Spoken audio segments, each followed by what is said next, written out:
Hello friends, आज आपण 38 size कटोरी ब्लाऊजचं ड्राफ्टिंग पाहणार आहोत. अगदी सोप्या पद्धतीने. पूर्ण उंचीमध्ये 1 इंच प्लस करा.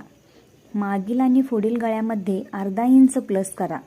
टोटल शोल्डर 5.5 इंच घ्या व गळा रुंदी 2 इंच घ्या. मागील पुढील मुंड्या 5.25 घ्या. छातीचा चौथा भाग 9.5 घ्या प्लस 1.5 इंच मार्जिन करा. कमरेचा चौथा भाग प्लस 1.5 इंच मार्जिन घ्या. मागच्या मुंड्याला आकार द्या व क्रॉस मार्क 1 इंच करा. पुढच्या मुंड्याला आकार द्या व क्रॉस मार्क अर्धा इंच आत घ्या. क्रॉस पट्टी खालून 2.5 इंच घ्या. कटोरीसाठी क्रॉस पट्टीवर 5 इंच मार्क करा.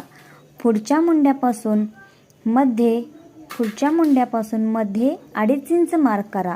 गळ्याला खालून 1 इंच मार्क करा. 3 मार्क जोडून घ्या. कटोरीला आकार द्या. थँक्यू.